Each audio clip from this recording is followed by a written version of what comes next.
In 2021, we had nearly 100,000 visitors a month to our website, and we were regularly nudging up to about 50K in monthly revenue. We raised at a 9 million valuation, meaning that once the money was in, the business was now worth, of course, 12 million. At this point, Mohsin and I were collectively worth, if you do the maths, around £7.5 million.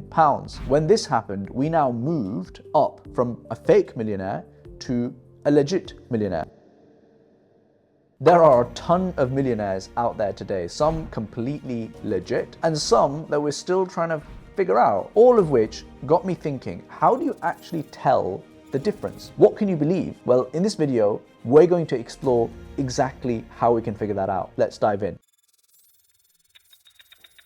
It might sound like a strange thing to say, but what makes a millionaire a millionaire? We all know how much a million is.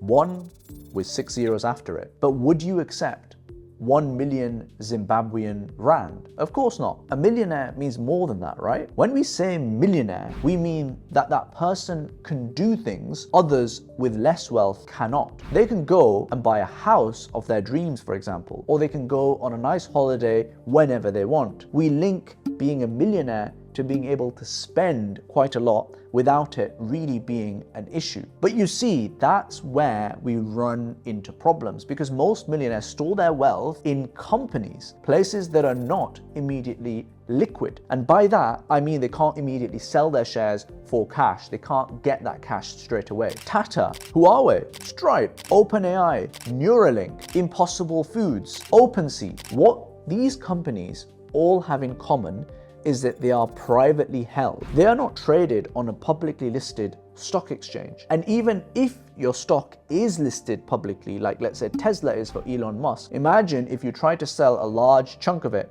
what happens? The share price takes a massive plunge. So even if you are publicly listed, liquidity might still be somewhat of a mirage. So look, liquidity is definitely important, but most millionaires are not completely liquid. This is what we think their portfolios look like versus what it actually looks like. So how else can we separate the wheat from the chaff? Well, we look at how valuable that company actually is. So to summarize this, allow me to introduce you to the continuum of fake millionairedom. If you create a company and give it 1,000 shares and you price each share at £1,000, that means your company's total shares are worth £1 million.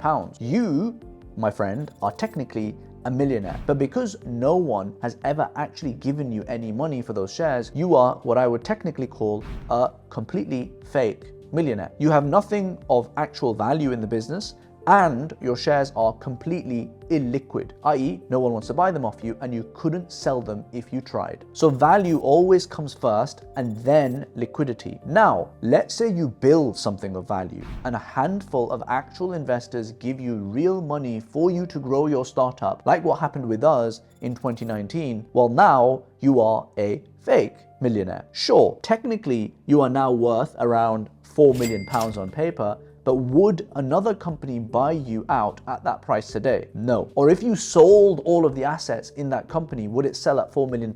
No. So my friend, you're a fake millionaire. And that's what I was back in 2019. And that's fine. As long as you're not going around claiming that you are a legit millionaire, that's fine. But how does one become a legit millionaire?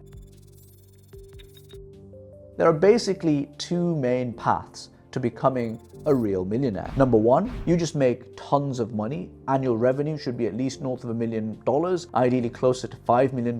Number two, you are a technology company, so there is a longer lead time to making actual revenue, and a very likely outcome to you exiting is not just printing cash like the other business, but selling your intellectual property to another company, even if you aren't necessarily making that revenue right now. Take OpenAI, for example. They're not necessarily making tons of revenue, but Microsoft is paying them a handsome sum to buy shares in that company. Route one is pretty simple and self-explanatory. If you're trying to figure out if someone is a real millionaire, ask yourself, is there an obvious way in which they are making $1 million or more every single year? If not, they're not real. Route two is a bit more complicated. This is actually the route we went down ourselves. Let me just tell you our story as it'll give you the gist of the point. In 2021, we had nearly 100,000 visitors a month to our website, and we were regularly nudging up to about 50K in monthly revenue. And in early 2021, we had just turned profitable. Now, equally importantly, the IFG brand had started to get out there a bit. People had actually heard of us when we mentioned the company. In the summer of 2021, we decided to raise our first institutional round, i.e. money from a professional venture capital fund. In total, we raised £3 million, including a London fintech VC fund called Outward VC and a Middle Eastern VC fund called BUI Venture Partners, alongside hundreds of angels from all over the world. We raised at a 9 million valuation, meaning that once the money was in, the business was now worth, of course, 12 million. At this point, Mohsin and I were collectively worth, if you do the maths, around £7.5 million. When this happened, we now moved up from a fake millionaire to a legit millionaire. Now, I should more accurately say I would classify us as a just about legit millionaire. We are millionaires on the basis that I think if we were to sell IFG today entirely, I think we would inshallah end up with a multi-million outcome for us, our investors and the team. I would expect this to be at least at the last external valuation that we have received in 2021. But the reason why we are just about legit millionaires is because IFG, of course, is such a young company still, and our shares are still far from being liquid and easily tradable for cash. BP shares, IFG shares are not. So there you have it, folks. A real millionaire needs two key things. First, something of value. Either they're printing cash because they found something to sell, or they have a company that is worth a lot for the intellectual property it has built up over time. Number two, liquidity. There must be at least some way of getting some cash out of the business, otherwise it's not real. Did you find that useful? Yes? Please do subscribe to the channel then and like this video because it really helps us. That's all we ask for. And let us know in the comments below what other videos or questions you have after watching this. If we have enough likes behind a certain comment, we'll do a follow-up video. Until next time, Assalamu alaikum.